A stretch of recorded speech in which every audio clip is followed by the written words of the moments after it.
Okay, moving right along, what we're going to do next is find another image and use the size of this image as a template for the next image. So first thing I want to do is go find the next image. And let's see, the Google box is open here. So we did a search. This was our original search, and looking at this shot as the next one, notice it's not the same size and format. It's pretty big though at 1280 by 1166. This one that's identical is a little smaller at 1024 by 932. So I'm going to click on this one and choose that one. Full-size image here in the upper right, 2 times larger. Next I'll right-click on it, copy image, and go back to Photoshop and save file, new,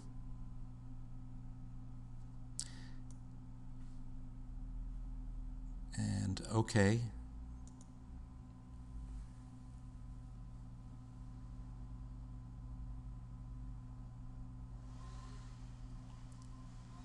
And then edit paste or Control V.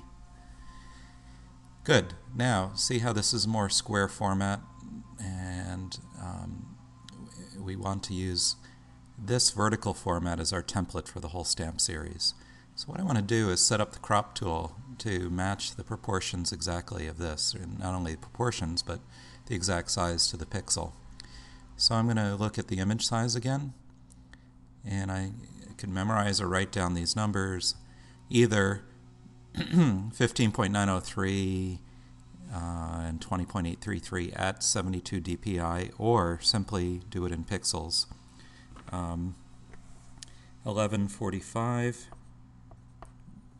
wide and 1500 tall, and we'll cancel that. And now click on the crop tool right here, and notice in the dialog box up here, it lets us put in resolution. Now it's saying pixels per inch or per centimeter.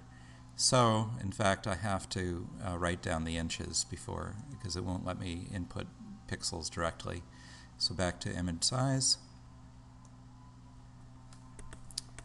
and that's 15.903 and 20.833. I'm writing this down at 72 dpi, and I'll say OK. And back to the other image, and so here under resolution I'm putting in 72, and under width that's 15.093, and height is 20.833. Great. Now I'm going to figure out what part of this I want. So I want to leave space for the postage again, and I think the 2 hands are a very important part of this image. So I'm going to click and drag, and I can adjust the size of this box by pulling these corner handles, and I can move this around wherever I want it also. So I'm going to allow a little more black area, a little more space, and that looks like a good crop. So I'm going to hit enter,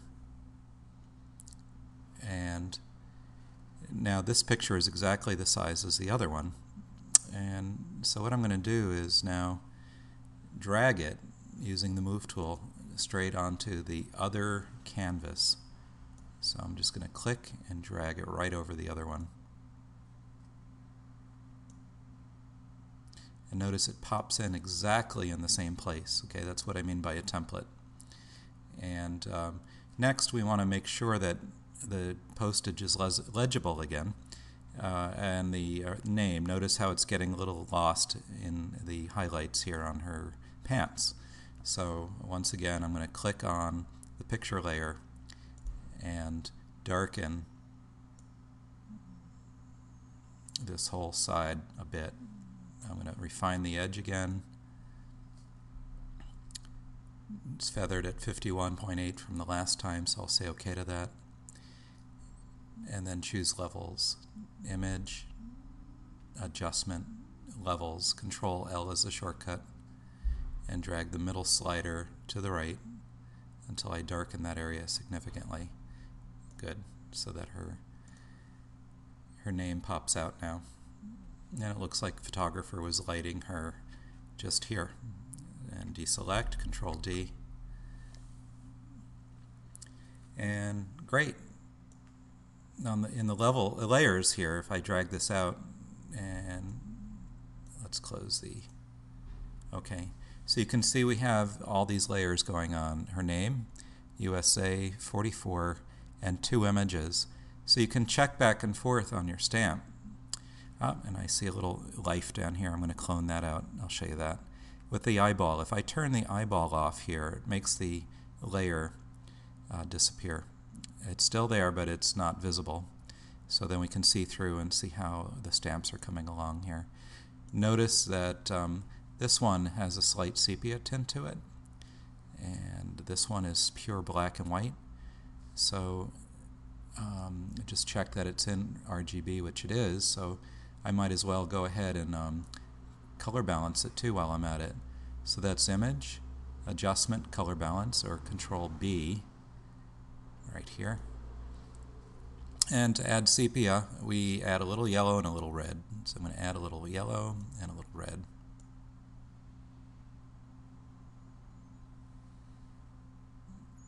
And I'll leave that alone. I'll check back and forth between the two just to see how I'm doing. Not bad. I could tweak it a little more. I think there's a little green in the other one as well. I check that out. So I don't want to take time in the video to fine-tune that, but so I'm showing you how to edit the picture, how to fit it in a templated form. That slid over there. Oops. I wonder what happened here. It looks like my width was different. So I've got to make sure that, let's see, image, size, 20.833, I did put that in, that's 72, 15.903. Somehow I bumped it to,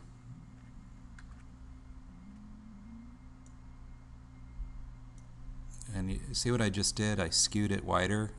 That's a no-no. Control Z. I'm going to undo that. I've got to go back to my crop tool to figure out what I just did and how that happened.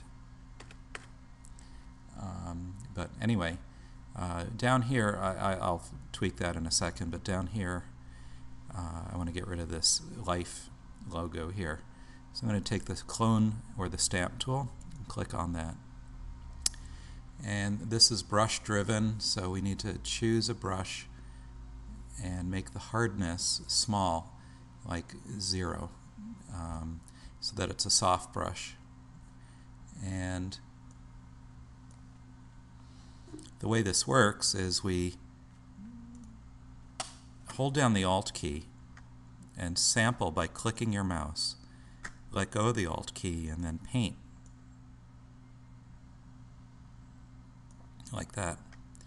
And you can sample from different areas and just work it in, paint it as best you can, and it's going to disappear. Great. So except for this one little glitch, I don't know where I messed up, where this is a little bit shy of the mark.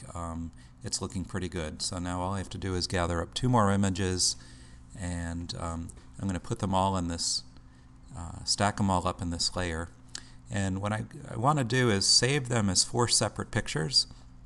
So imagine I had 2 more layers and I was happy with the results. I'll just turn off the layers, all except for one, and then go File, Save As, and JPEG it at level 10 or 12. And so it's important that it's not a PSD for now. Just JPEG it and scroll down, find and name it Catherine 1 or K1, doesn't matter. And when you hit save, you'll be asked to choose a compression level. 10 and above is fine. And then OK. OK, and that brings us back to our layers here. So now I'm going to turn on this layer. Since it's on top of the other one, I can just save it this way as well. File, save as,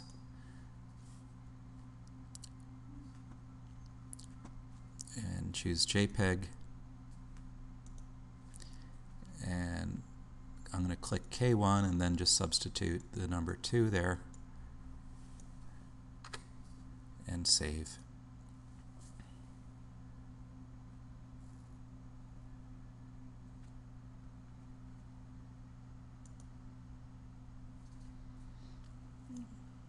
Notice it compresses it all to one background layer as it's saving it, and then after it's done saving it, all the layers come back. Okay, the video's run long enough, so the last part of this will be to add the scallop, the stamp scallop, and then to arrange all 4 stamps on one larger grid, on a larger canvas, so they appear as one block. Okay, see you in the next video.